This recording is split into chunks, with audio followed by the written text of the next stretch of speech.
Your view of God will determine your view of life, or your view of life will determine your view of God. If God is your reference point, then you will be able to make sense of that which has no sense. If your circumstances are your reference point, then you will neither be able to make sense of life or God, because you have an inverted view. The second most important truth you could ever learn as a Christian is what I want to speak to you about. I say the second because the first thing that you need to learn is salvation by faith in Christ. Becoming a Christian is the first thing. Nothing can preempt that as the first understanding. To understand and respond to the gospel is of first importance. Paul says that in 1 Corinthians 15, of first importance, I declare to you the death and resurrection of Jesus Christ. But second to that is your understanding of the sovereignty of God. If you do not understand the sovereignty of God, then you will not be able to make sense of life. Most of us have lived long enough to know that life throws curveballs. Life is full of the unexpected. Life is full of pain and problems. Life is bittersweet, sometimes bitter, sometimes sweet, sometimes both. Your view of, and therefore response to, the sovereignty of God will determine your ability to cope with the confusion of life. Let's make sure we're on the same page. Let me define for you what I mean by the sovereignty of God. I'm simply saying that God is the absolute ruler and controller over all of his creation. Sovereignty simply means to rule over, to reign over, to be in control over. To say that God is sovereign, which speaks of his kingship, his kingly role, is to say that there is nothing that happens over which he is not in control.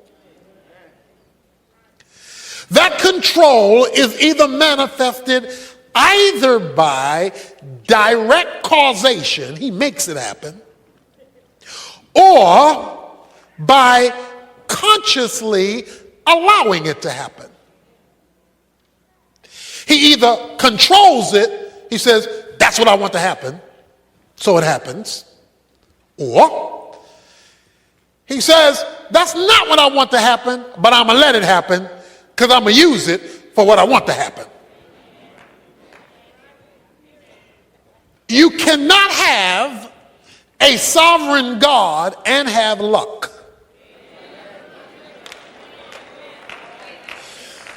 You cannot have a sovereign God and have chance. You cannot have a sovereign God and have fate. Because that means those terms refer to things happening haphazardly, with no order to them, with nothing in control. They just show up. God's sovereignty says that things don't happen, things are under control when they're out of control. Or I like the way Ephesians 1:11 says it, that God does everything after the counsel of his own will. Everything.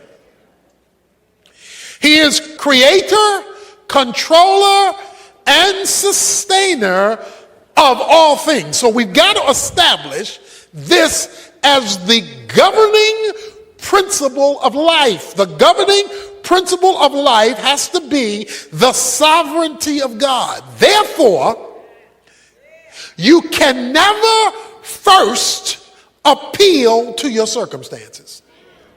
If God is sovereign and you're not sovereign, that means your circumstances are not sovereign.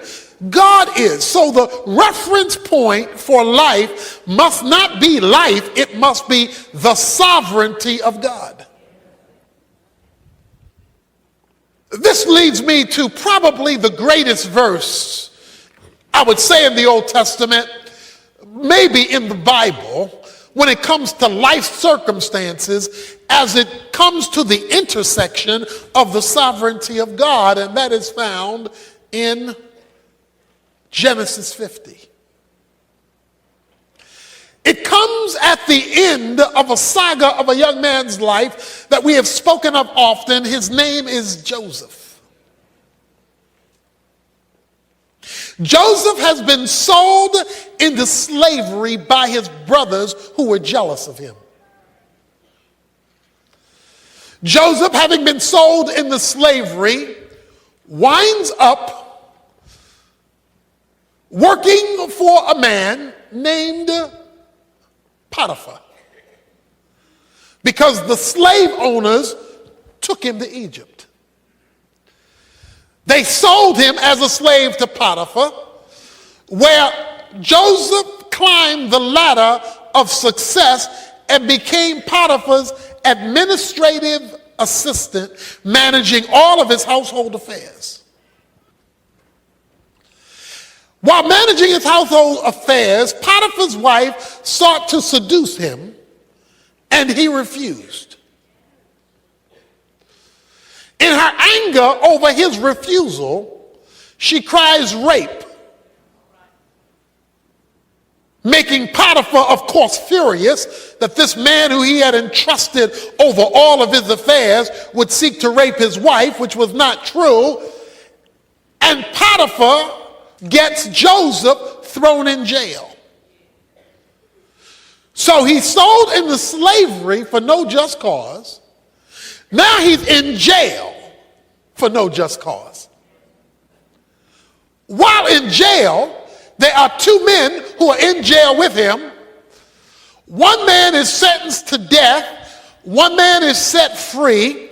Joseph says to the man who's set free, "Remember me to Pharaoh." Remind him I'm still here. The man who he talks to forgets. He's free. He's not remembering nobody else. And now he is now forgotten. This is 12 to 13 years of events I just described for you. Every time it looked like he was going up, zoom, he went down. You talk about it's not fair. Joseph could say, this is not fair. Pharaoh has a dream he can't interpret, that he doesn't understand. And I'm covering a number of chapters in the book of Genesis, a story that is riveting. He comes to a place where he has this dream he can't interpret, and then the man in jail remembers. There was this dude in prison who was good at this stuff. He could interpret dreams. And since nobody can tell you what this dream meant, maybe you ought to call on him. I think his name was Joseph. Joseph is summoned up to Pharaoh. Pharaoh tells him the dream. And Joseph says, this is the interpretation. There will be 7 years plenty. There will be 7 years famine. In order to get ready for the 7 years famine, you're going to have to store from the 7 years plenty. Pharaoh was so awed by Joseph's ability to interpret dreams. He took him from the outhouse to the White House. Joseph, in one day, becomes the second in command in Egypt. Over 12 years of pain is overturned in one night. I mean, he couldn't have climbed that ladder as a Jew in 12 years if he had applied for the job and worked at it. But through a supernatural lucky opportunity, he is placed second in command in a foreign land that are not his people. Through a series of events that is literally Hollywood. It's a Hollywood kind of story. His father and 11 brothers are caught in this famine. And the only place you can get food is Egypt. Egypt, because of the interpretation of the dream, has all this extra storage. So the only place you can get food is you got to go to Egypt. So the brothers make their way up to Egypt. I'm going somewhere with this. Stay with me. They make their way up to Egypt to request food. Joseph recognizes these are the boys that sold me into slavery. These are my brothers. But they did not recognize him. Of course, years have passed. Last time they saw him, he looked like one of them. Well, he living large now. Things have changed. They don't know who he is. He knows who they are. Joseph does a number of things in the story to force them not only to come for food, but to come back. One thing he did was say, well, you leave your younger brother with me. By the way, how's your father doing? So he getting all the info, all the intel. The brothers come back. They are gathered in the room with him. Joseph must say, hold on for a minute. And he turns aside and goes outside and weeps. He's bawling like a baby. In fact, 5 times in the story of the saga with Joseph and his brothers, it says, and he wept bitterly.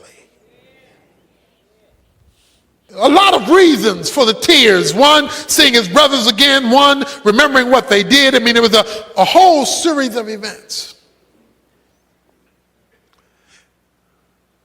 In chapter 45, you have to turn there yet. I'm going to show you something there in a moment. In chapter 45, when the brothers are standing before him, Joseph clears the room.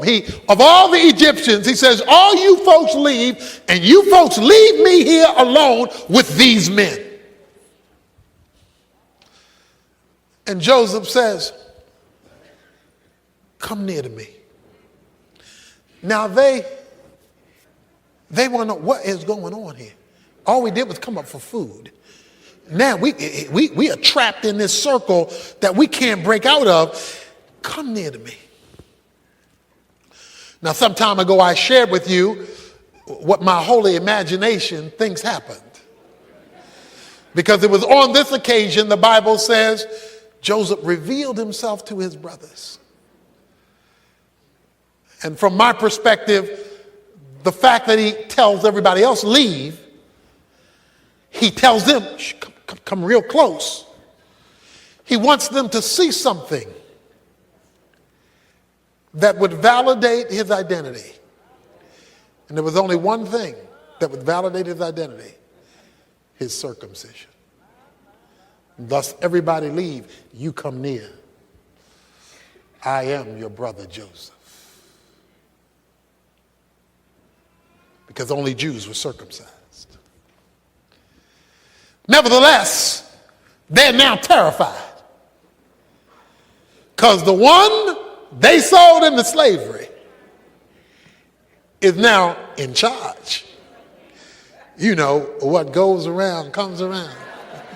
It ain't over till it's over. In chapter 50,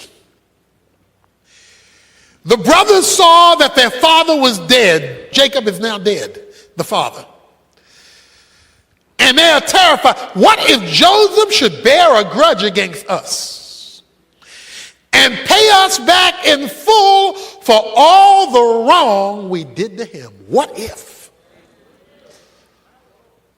As long as daddy was alive, out of respect for daddy, he withheld his hand. But now daddy ain't here to hold him back. What if he now is going to get even? So they concoct a story. They make up a story in verse 16 that your father charged before he died. Daddy told us to tell you. Please forgive, I beg you, the transgression of your brothers and their sin, for they did you wrong.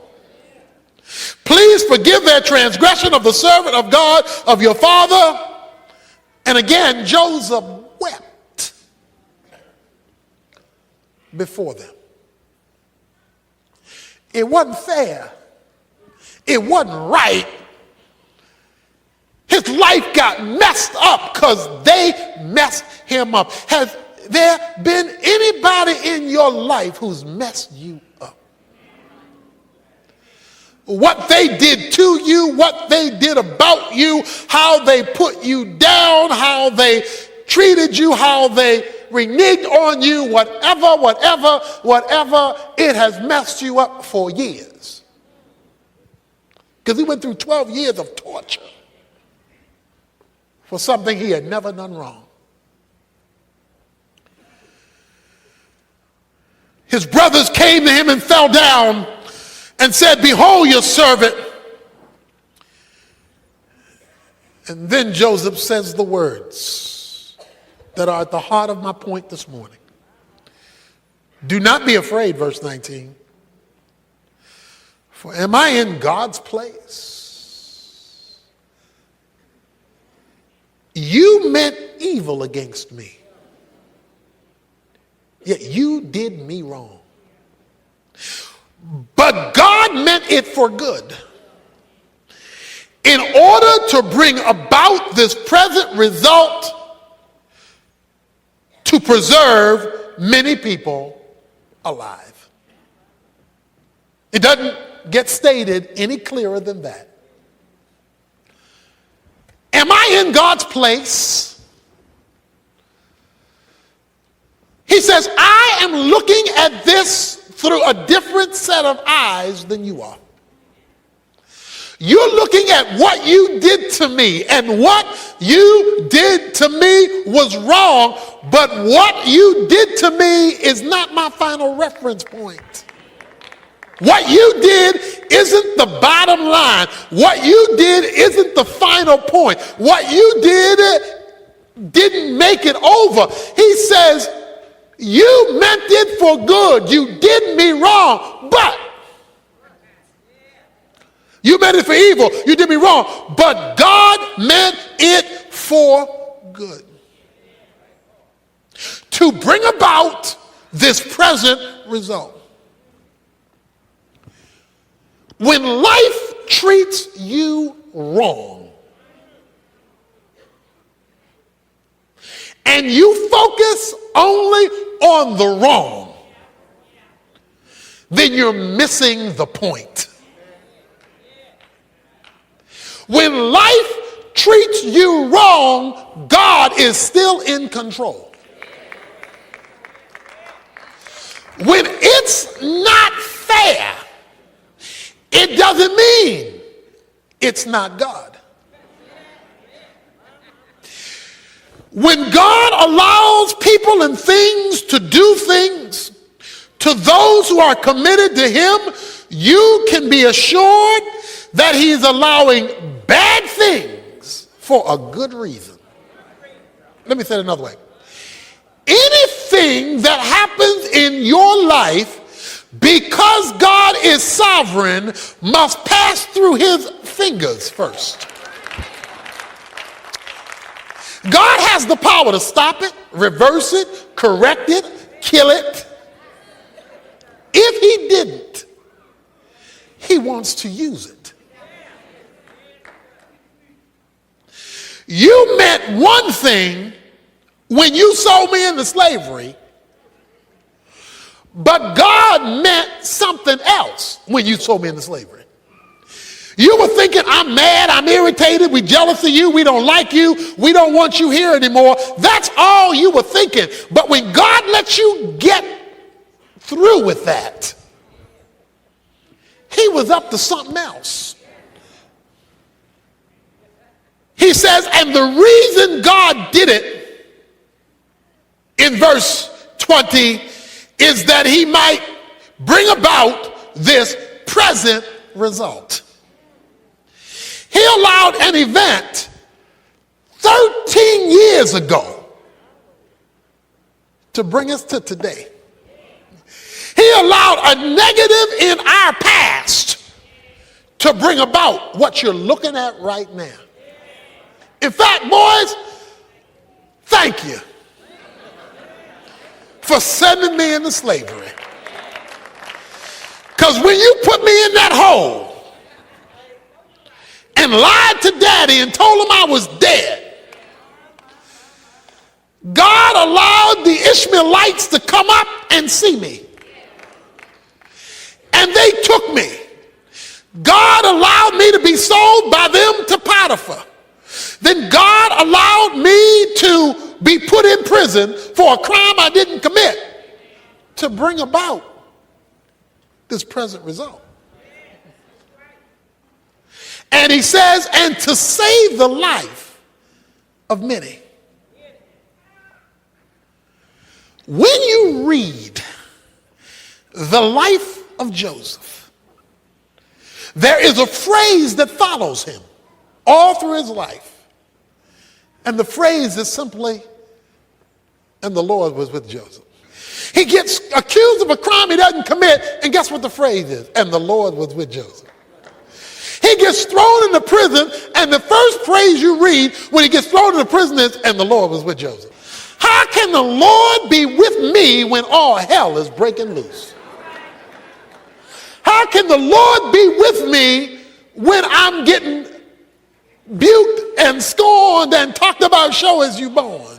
How can the Lord be with me when I've lost my job? How can the Lord be with me when my friends turn their back on me? How can the Lord be with me when my finances aren't where they ought to be? How can the Lord be with me? The Lord can be with you when things are against you, because God is looking at where you're going, not where you are.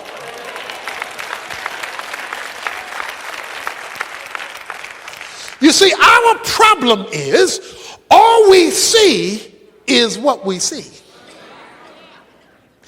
And if what we see we don't like, then our first question is to indict God, where are you? Unless you understand God is sovereign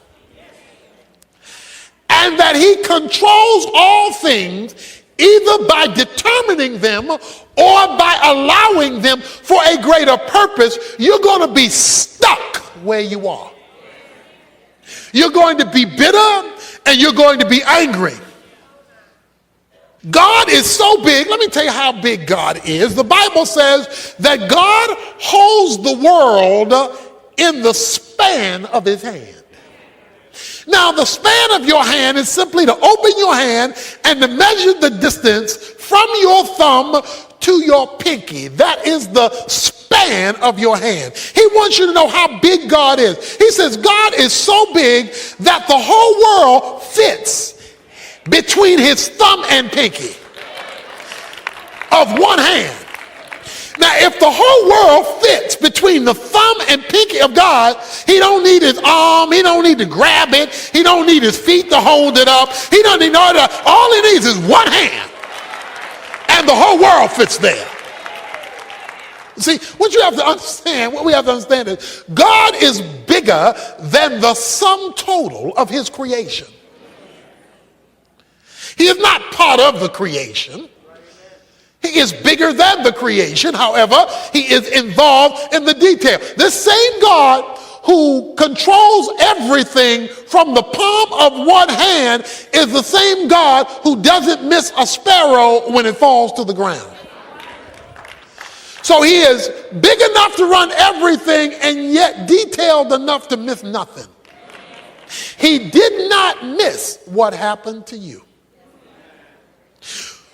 But because Joseph had a view of God that transcended his circumstances, he could interpret his circumstances in the light of who God was.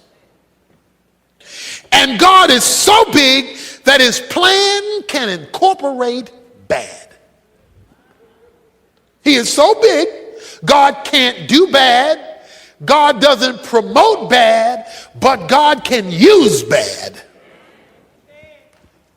for his plan.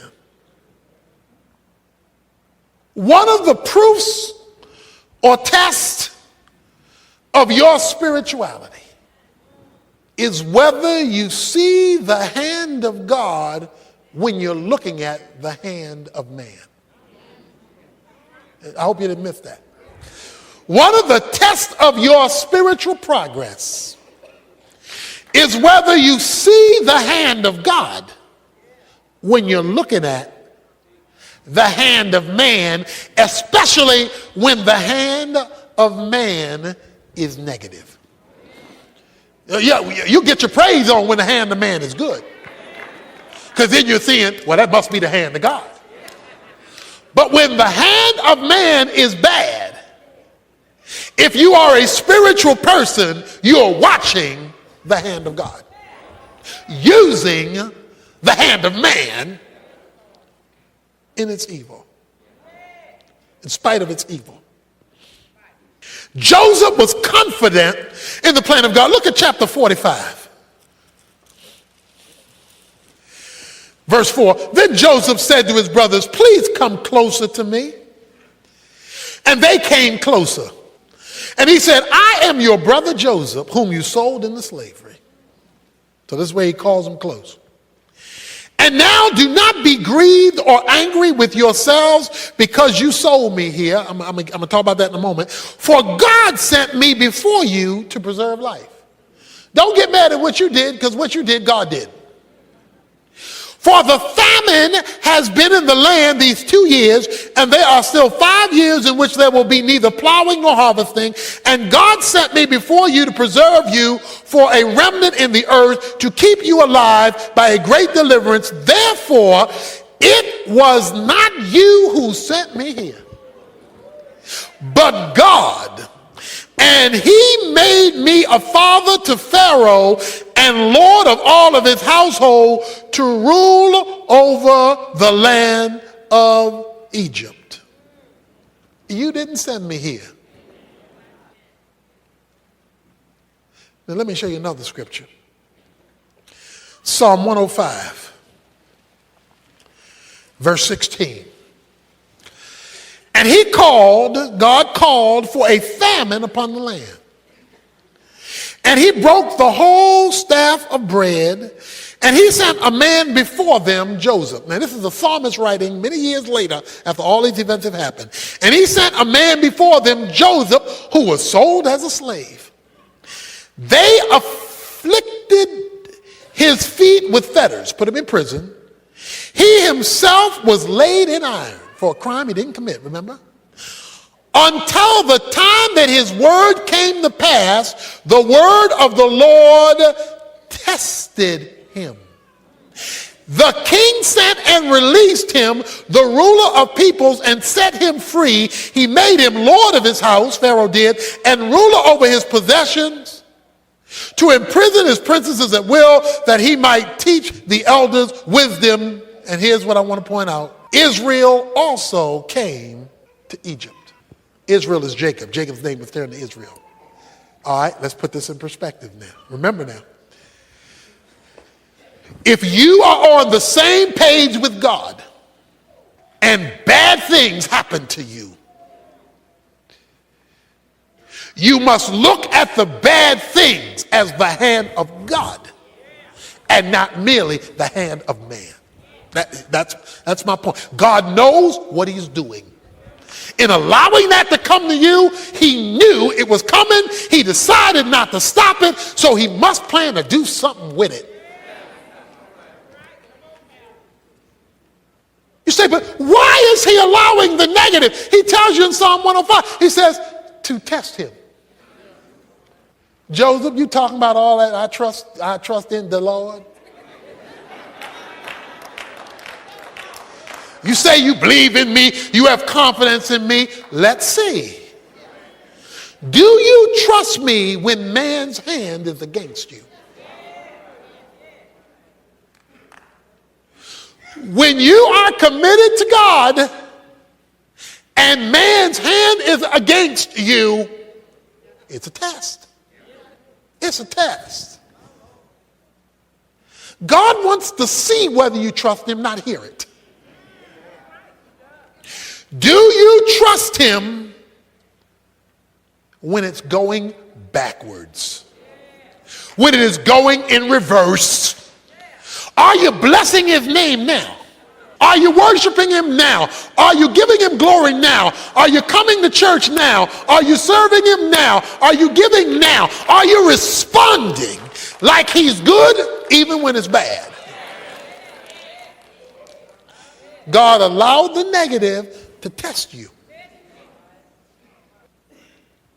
God was up to something much bigger.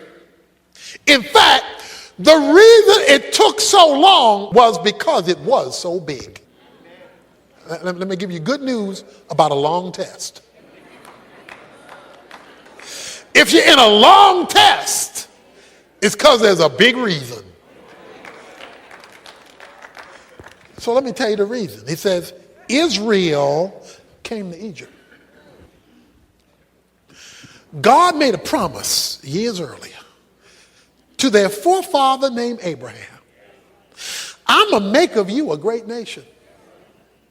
I am going to make of you a great nation, and when I make of you this great nation, as part of this process of bringing this nation into being, God says, you will be in a land called Egypt for 400 years.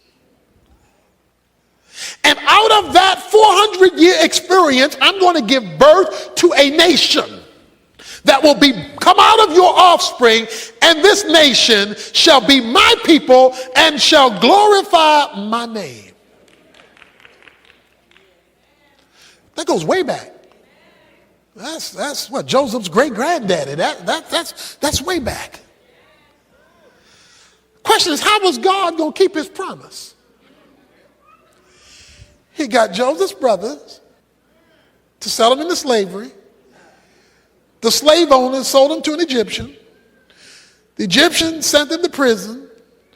He became the confidant of Pharaoh. He's the only one who could supply the food, which brings his 11 brothers up to Egypt. While they are now living in Egypt, they become the children of Israel, expanding in Egypt. So guess what? God used the negative in one man's life to keep a promise about the building of a whole nation. Joseph went through deep waters because God was doing a whopping thing. When your waters are deep and they're lasting long, get your praise on. Because he's preserving something. He's building something. He's doing something. The problem is only spiritual people see this. The carnal are complaining. The carnal are cussing and fussing and rebelling. The carnal are spending all day asking why rather than spending time giving thanks in everything.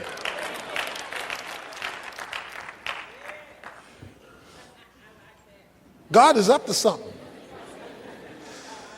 If his delay is one negative on top of another,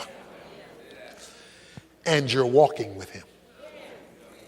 See, Joseph was walking with God. And because he was walking with God, it was not wasted time. If you're not walking with God, you don't know what is going on. And you mad all the time. Verse 21 of chapter 50, so therefore do not be afraid. I will provide for you and your little ones, my nieces and nephews. So he comforted them and spoke kindly to them. I need to read that again. Some of you already know where I'm going. So therefore, do not be afraid. I will provide for you and for your little ones. So he comforted them and spoke kindly to them. When you have God's point of view, you can relate to people who hurt you differently.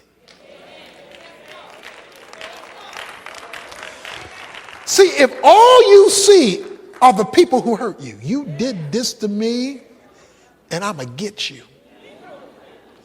All that's telling me is you didn't see the hand of God. You thought that was all about what they did.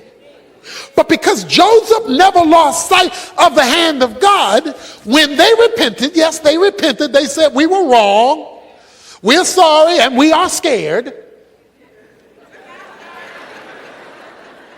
Because Joseph now has the power of life and death.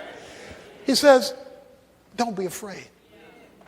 I not only forgive you, I'm going to take care of you. I'm going to comfort you. I'm going to help you. The recognition of God's sovereignty gave the freedom of forgiveness. Many of us are living life on a leash that we can't shake, and Satan is holding the other end of the leash because we can't let it go because all we see is what they did. Because we do not have the eyes of God, we do not see what God was doing in allowing it, even though we were not at fault. Many of us are in shackles and are looking for ways we can get them.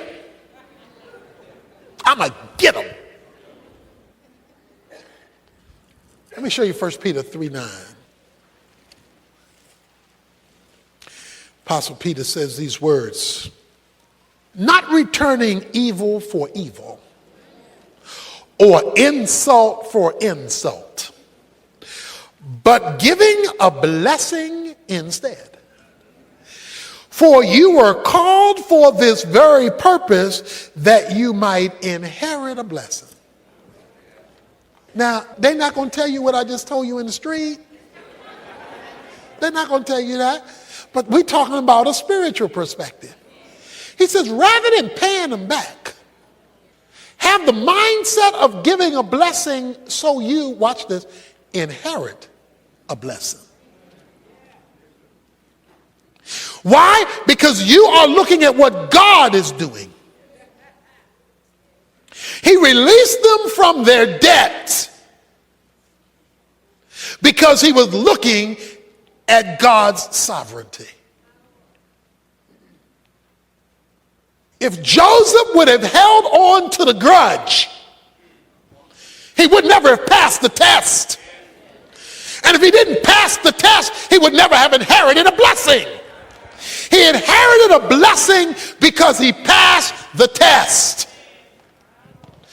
Many of us are being tested by the hand of a sovereign God, but he cannot elevate us because we refuse to take it or pass it. And we're living in bitterness and anger because we saw the hand of man and missed the hand of God. It's time to push the delete button because you're looking at the hand of God.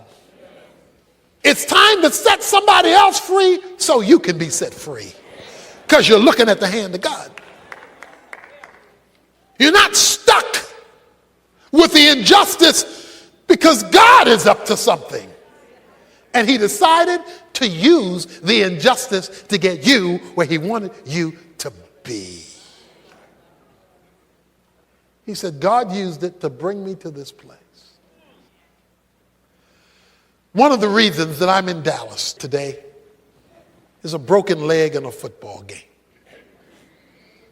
A small thing, a broken leg in a football game. Pow! Broke my tibia and fibula in a football game. Taken to the hospital. Emergency surgery. I remember laying on the football field when this hit came. I was hit with a crossbody block after intercepting a pass. By the way, I held on to the ball.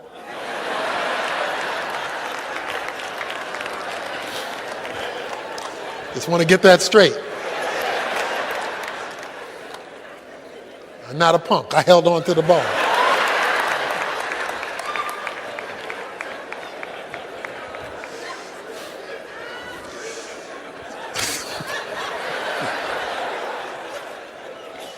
I'm laying out on the field, and I will never forget it. I remember saying, as I laid out on the field, not my will, but thy will be done. Because like football was everything to me. I mean, I lived for football. But that produced a series of changes that led me to Bible college, where I met a professor who encouraged me to come to Dallas Seminary, where I met a professor who challenged me to start a church. And so we are here, as Joseph said, in this place. God wanted me in this place.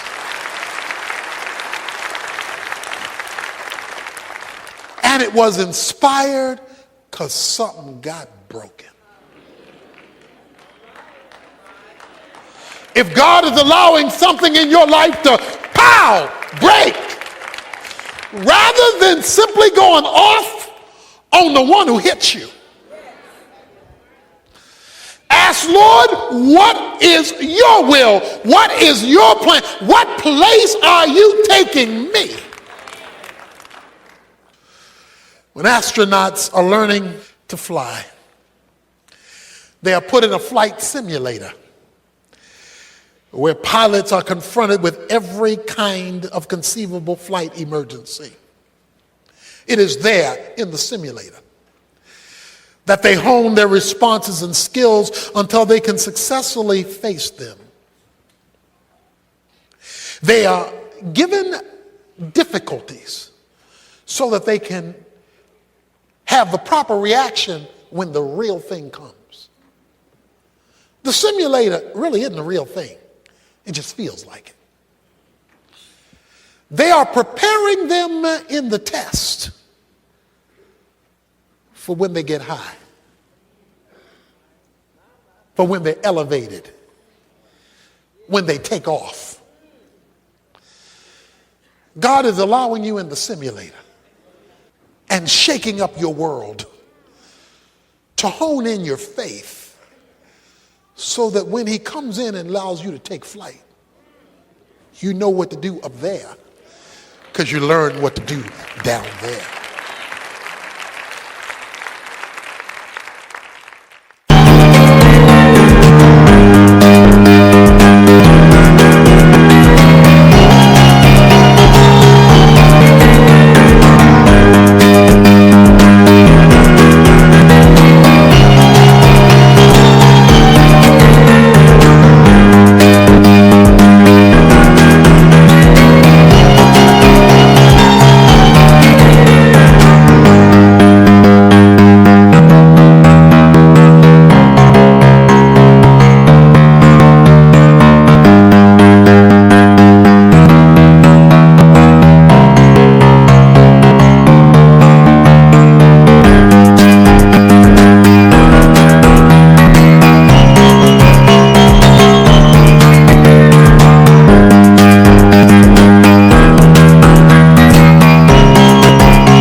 Hà diều đã mong nắng cháy giữa đồng, kỷ niệm yêu thương cho mỗi ngày, tiếng ru gọi hãy nhớ biết bao.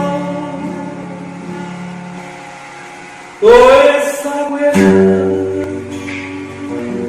bao năm tháng qua, nhưng trong trái tim không bao giờ xa. Nơi mẹ ru con yêu yêu trẻ, mùa lụt nước lũ bắt cá giữa đường. Biển trời mênh mông với mãi ngày ấy, biết đâu tìm lại, biết đâu mà.